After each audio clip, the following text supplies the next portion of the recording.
저는 한 12월 연말 1월 초쯤 되면은 코스닥 시장이 더 강하지 않을까라는 생각이 네. 조금 들기는 하는데 결국에는 대형주들이 먼저 갔고 네.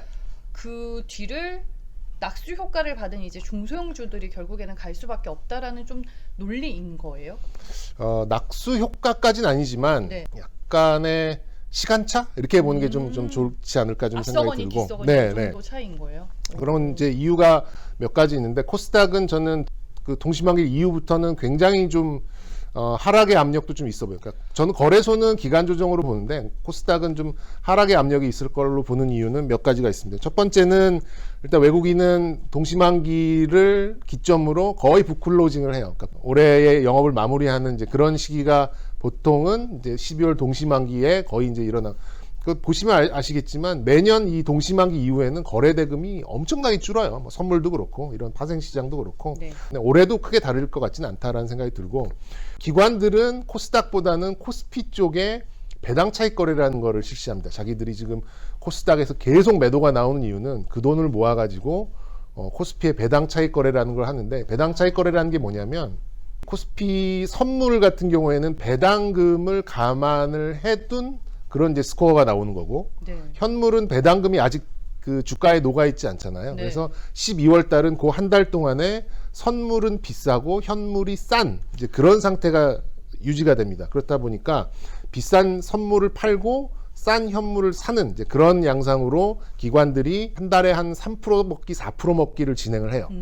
그리고 이제 1월 달에는 이제 반대 포지션을 잡는 그런 것들을 가져가는데 그런 이 배당 차익 거래에 좀 집중하기 위해서 요즘에 코스닥을 약간 등한시할 가능성이 높고요. 마지막으로는 그래도 3억이 아닌 게 다행이긴 합니다만 아직도 10억이라는 그런 울타리는 있죠. 그렇게 본다면 코스닥은 동시만기 이후에는 기대치가 그렇게 높을 가능성은 없어요. 물론 셀트리온 같은 지수 최상단에 있는 종목들이 이제 요즘처럼 막 이러면서 뭐 이렇게 지수가 나빠 보이지 않을 착시 효과를 줄 수는 있겠습니다만 네. 체감적인 이제 그런 지수는 기대치가 높진 않습니다. 제가 봤을 때는요. 이제 반대로 생각을 하셔죠. 코스닥이 이렇게 좀 조정을 받고 하락을 만약에 한다라고 하면 저는 12월 크리스마스 전후 지나고 뭐 이 정도에서는 코스닥을 좀 과감하게 예, 매수를 할 수 있는 그런 시점이 아닐까라는 생각이 좀 들고요. 오히려 코스피는 내년 1월에 속도감을 조금 낮출 가능성이 좀 있습니다. 좀 속도 조절. 네, 일단 강세는 12월이 코스피, 1월이 코스닥 이렇게 좀 그림을 좀 그려보고 있어요. 최근에 또 핫한 2차전지 얘기를 빼놓을 수가 없어요. 네. 뭐 LG화학 100만 원설 얘기 나오고 있고, 뭐 삼성 SDI, 뭐 뒤따라서 SK이노베이션까지 왔는데 네. 이쪽 섹터는 어떻게 보세요? 그러면 뭐 네. 지금 싸진 않아요. 두 가지가 있죠. 이 주가가 지금 매수하기가 편한 시점, 좀 싸다라고 볼 수 있는 시점에서 종목에 대한 관심도를 드리는 거와 정말 비싼데 정말 더 비싸질 수 있는 가능성이 있을 때 말씀을 좀 드릴 수 있는 부분이 있는데 그쵸. 2차 전지는 후자 쪽이 좀 될 수 있을 거라는 생각이 듭니다. 여기서 정말 비싼데 정말 더 비싸질 수 있는 가능성이 몇 가지는 있어요. 뭐 제가 자주 쓰는 또 표현인데 테슬라는 전기차 시장에서 절대적인 존재죠. 하지만 전부는 아닙니다. 그렇죠. 전체적으로 파이가 테슬라가 가져가는 부분이 있겠습니다만 예를 들어서 100만 대 팔리던 시장이 200만 대 팔리는데 테슬라가 50% 가져간다. 그러면 테슬라의 요즘에 좀 강세는 어느 정도 수긍을 할 수 있는 부분이죠. 하지만 이게 200만 대 커지는 그런 상황에서 내가 한 5%의 점유율을 갖고 있었던 회사가 파이가 2배로 커진 시장에서 그 5%를 유지하고 있다 그러면 거기에서도 그 정도의 성장은 나오는 부분이잖아요. 그렇게 본다면 역시 LG화학, 삼성 SDI, SK이노베이션은 지금 정말 비싼 가격이고 너무 비싸다라고 느낄 수 있지만 더 올라갈 수 있는 부분은 있다라고 좀 볼 수 있겠고 네. 거기에 비해서 이제 12월 달에 쇼핑을 하셔야 되는 그런 종목들은 역시 2차 전지 소재 쪽이 상대적으로 좀 덜 올랐어요. 네. 그렇죠? 맞아요.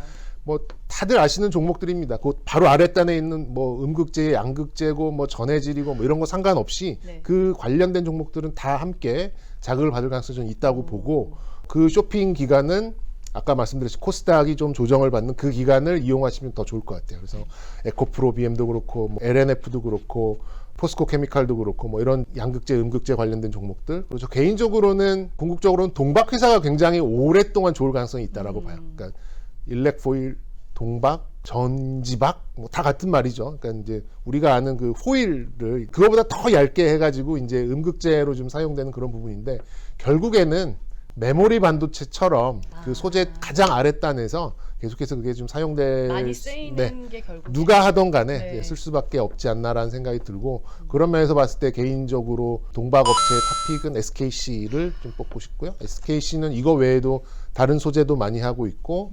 궁극적으로는 반도체의 소재 끝판왕이라고 하는 블랭크 마스크까지도 좀 준비를 하고 있다 보니까 뭐 SK의 반도체 전략 그리고 이제 2차 전지 전략과 좀 함께 할 수 있는 이제 그런 부분이 아닐까라는 생각이 들어서 저는 2차 전지 밸류 하다는 다 좋을 가능성이 높다. 특히 내년 1분기에.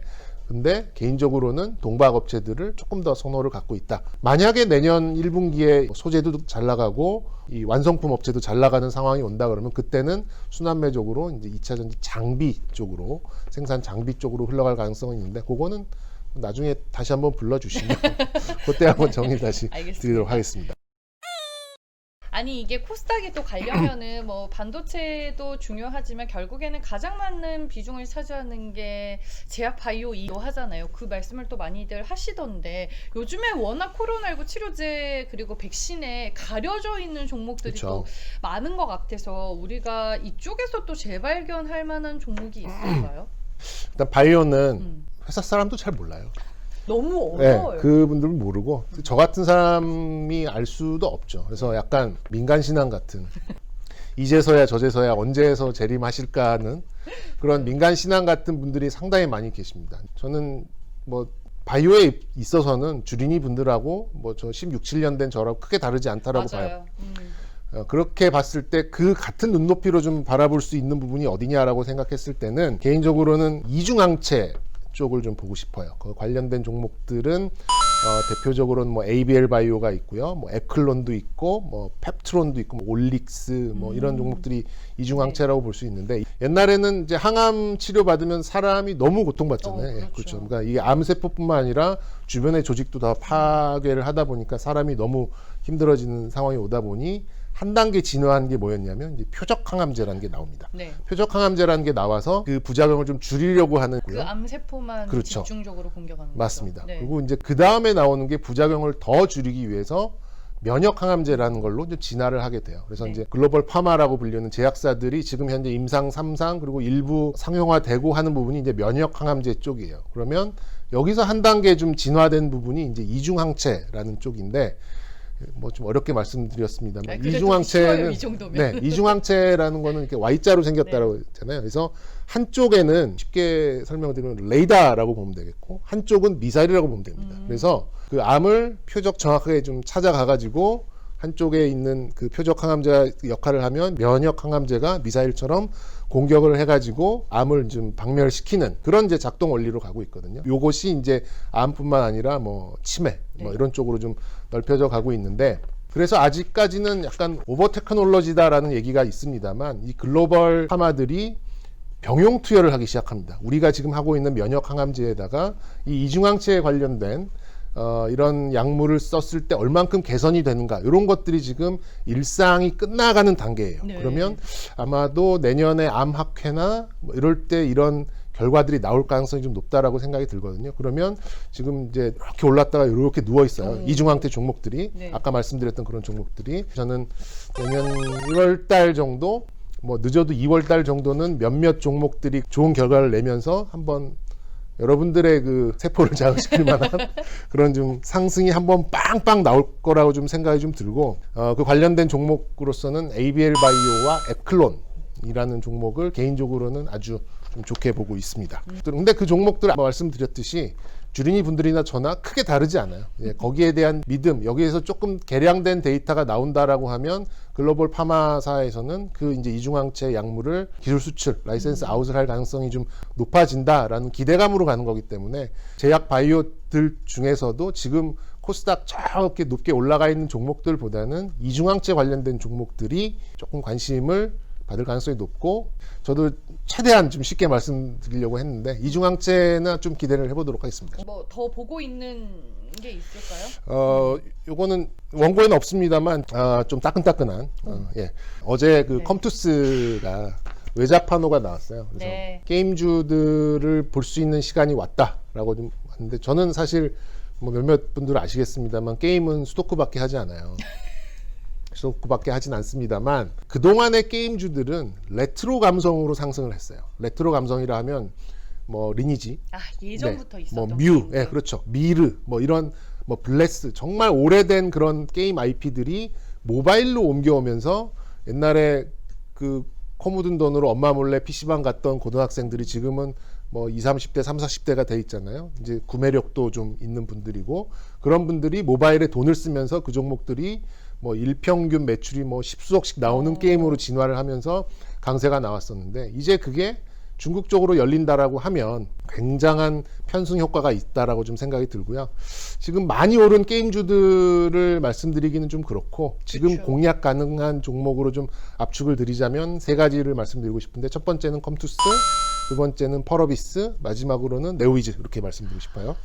첫 번째 컴투스는 외자판호를 받은 장본인이잖아요. 거기에 따른 선도의 역할을 좀 할 수 있을 것 같고 서머너 주어 IP의 확장은 그렇게 크진 않습니다. 하지만 그 기대감으로 가는 거기 때문에 저는 지금 14만 원 뭐 이 정도 하는데 뭐 10한 7, 8만 원까지 좀 열어놓고 좀 볼 수 있겠고 펄어비스는 계약금까지 다 받아왔어요. 근데 계약금을 받고 외자판호를 앞둔 상황에서 이제 사드가 막혔죠. 딱 켜졌거든요. 그래서 다시 이게 오픈이 된다고 하면 펄어비스는 지금 바로 뚫고 들어갈 수 있거든요. 그렇게 본다 그러면 펄어비스도 지금 상당히 오랫동안 누워 있고 뭐 10몇만 원, 20만 원 왔다 갔다 하는 상황에서 뭐 한 30% 이상 상승을 할 수 있는 그런 여력은 좀 있다라고 생각이 들고요.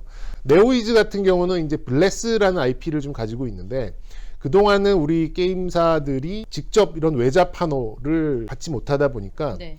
일종의 트로이 목마 작전을 씁니다. 트로이 목마 작전은 중국에 있는 게임사랑 합작을 해가지고 중국에 있는 게임사가 내자판호를 받아서 유통을 하는 방식을 좀 썼었는데 그걸 가지고 이 네오이즈가 룽투 코리아 말고 룽투 게임즈와 이렇게 진행을 좀 했었던 부분이 있어요. 근데 네. 지금 네오이즈 같은 경우에는 국내에도 피망 맞고 안 해보신 분 없잖아요. 맞아요. 네, 다 하고 아직도 계시죠. 해요, 네, 저는. 그렇죠. 그리고 네, 잘하시나 봐요.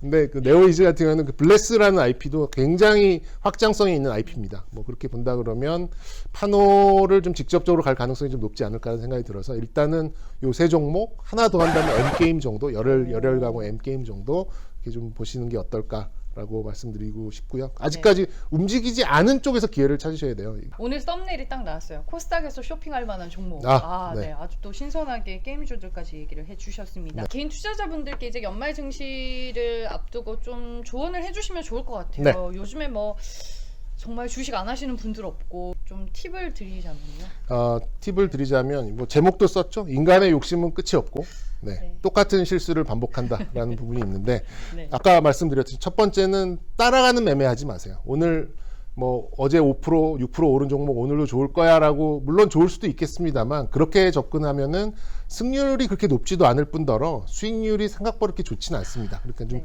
따라가는 매매는 지양하실 필요가 있고요.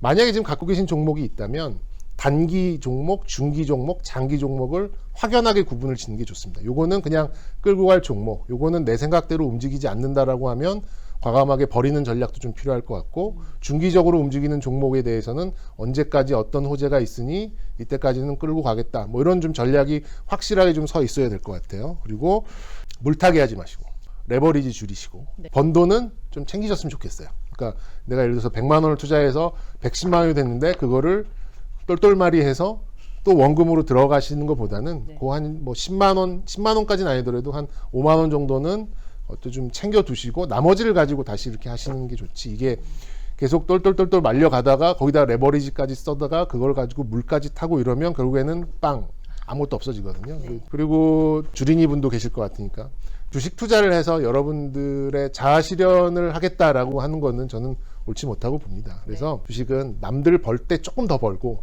남들이 깨먹을 때 조금 덜 깨먹는 게 주식을 잘하는 거예요. 뭐 그래서 지금 상태로는 계속해서 말씀드리면 따라가는 매매는 하시지 마시고 금해야 될 세 가지는 좀 명심을 하셨으면 좋겠습니다. 마지막에 진짜 찐 현실 조언을 네. 해주셨어요. 너무 와닿았어요. 네. 왜냐하면 과거에 제 얘기를 하시는 것 같아요. 네, 그리고 이제 뭐 좀 추가적으로 궁금하신 부분이 있으면 직접 연락을 저한테 여쭤보셔도 되고 아니면 이제 여기 밑에 댓글에 문의를 주셔도 제가 네. 좀 친절하게 답을 해드리도록 하겠습니다. 알겠습니다. 지금까지 정경민 차장이었습니다. 고맙습니다. 네, 감사합니다.